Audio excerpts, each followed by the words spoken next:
ये न्यूमेरिकल 12.10 है, ठीक है। Heating effect of electric current हमने किया है तो उसके बेस पे है ये। N electric iron consumes energy at rate of 840 वाट, यानी कि एक जो प्रेस है तो 840 वाट की है, उस हिसाब से वो करंट की कंजम्पशन करती है। When heating is at the maximum rate and 360 watt when the heating is at the minimum.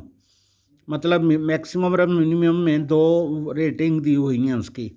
जब उसको मैक्सिमम रेट पे सेट किया जाता है तो वो 840 वाट की कंजम्पशन करती है, और जब उसको कम पे सेट करते हैं तो वो 360 वाट की होती है।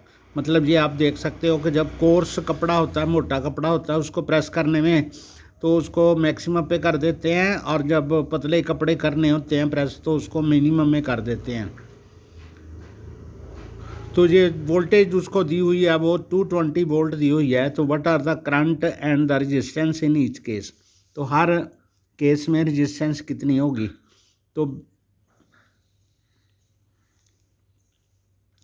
तो ये जो 12.19 एक फार्मूला है हमारा, तो उससे हमें पता है कि तो input is P equal to V into I.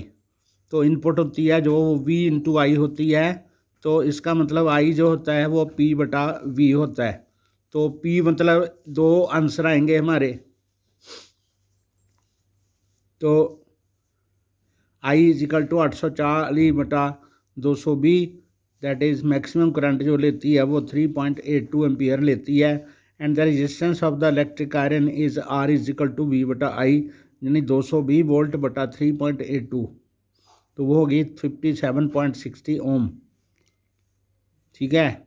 तो ये दोनों में अलग अलग निकाला है, पहले इसका करंट निकाला है, फिर इसका करंट निकाला है। इसका करंट 3.82 एम्पियर आया, इसका करंट जो है 1.64 आया। तो इसकी जो वोल्टेज को करंट से डिवाइड करने पर इसकी रेजिस्टेंस उस टाइम 134.15 ओम आ गई। आगे है 12.11, 100 joules of heat is produced each second in a 4 ohm resistance। 4 ओम की रेजिस्टेंस है तो हर सेकंड उसमें 100 जूल की हीट पैदा होती है। तो find the potential difference across the resistance, तो हमने V निकालनी है। तो H जो है वो 100 जूल है, R 4 ओम है, T जो है 1 सेकंड है, तो V निकालनी है। तो हमारा जो फार्मूला है वो है I equal to H/R into T का अंडर रूट। H जो है हमारी 100 जूल है, ये 100 जूल आ गई। R हमारी 4 ओम है बटा 1 सेकंड है, 100 को 4 से डिवाइड किया तो 25 आ गया, 25 का स्क्वायर रूट आया तो 5 एम्पियर आ गया। दस द पोटेंशियल डिफरेंस होगा वो होगा V equal to I into R, तो 5 ampere into 4 ohm equal to 20 volt.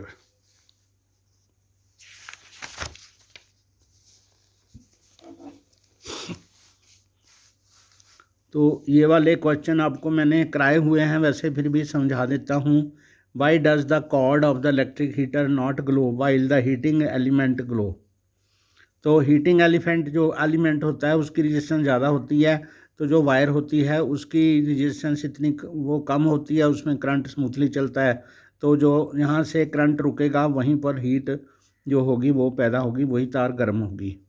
Compute the heat generated while, ये भी सम मैंने कराया हुआ है और ये भी मैंने सम कराया हुआ है।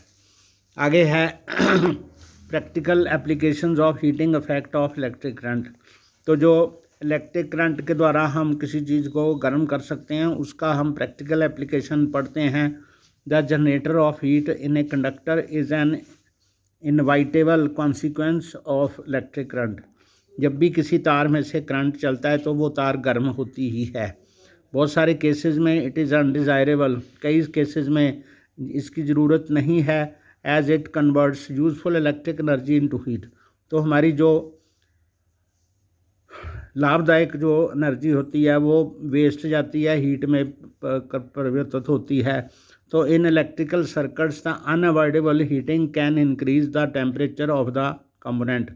तो जो उसमें से करंट के द्वारा जो हीट पैदा होती है वो उस कंपोनेंट को गर्म कर देती है। And after their properties however heating effect of electric current has many useful applications. मतलब अगर टेम्परेचर उसका बढ़ जाता है तो उसकी जो प्रॉपर्टीज़ है वो बदल जाती हैं। तो इलेक्ट्रिक करंट जो है उसके द्वारा जो हीट पैदा होती है उसकी बहुत सारी एप्लीकेशंस हैं, उसके उपाय हैं, तरीके हैं जिससे हम इसको यूज़ करते हैं। The electric laundry iron. Laundry iron का मतलब यहाँ पर कपड़े प्रेस करने वाली आयरन जो है वो है। इलेक्ट्रिक टोस्टर है जिसमें टोस्टर बनाए जाते हैं, और इलेक्ट्रिक ओवन है जिसमें सब्जी वगैरह बना सकते हैं, गर्म कर सकते हैं। इलेक्ट्रिक कैटल है जिसमें चाय वगैरह बना सकते हैं, पानी गर्म कर सकते हैं शेविंग के लिए। एंड इलेक्ट्रिक हीटर है तो वो 1500 वाट तक होता है और उसमें हम कुछ भी बना सकते हैं, सब्जी वगैरह सब कुछ बना सकते हैं। तो इसमें फैमिलियर डिवाइसेस हैं। बाकी पानी गर्म करने वाला वो हीटर होता है, वो भी हो सकता है, और गीज़र भी इसी में आता है। तो जाउल्स हीटिंग का जो लॉ है उसके हिसाब से ये काम करते हैं। The electric heating is also used to produce light. तो इसमें लाइट भी प्रोड्यूस करते हैं as in the electric bulb में करते हैं। Here the filament must retain as much as of the heat generated as is possible. तो उसमें फिलामेंट में उतनी ही हीट पैदा होनी चाहिए जितनी चलने वाली लाइक होती है, so that it does gets very hot and emits light. वो इतना गर्म हो जाता है कि वो लाइट पैदा करता है।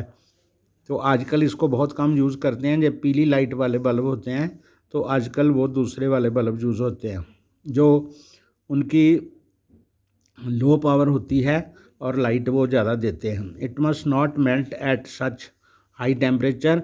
तो उसमें टंगस्टन का होता है एलिमेंट जो कि इतने टेम्परेचर पर पिघलता नहीं है।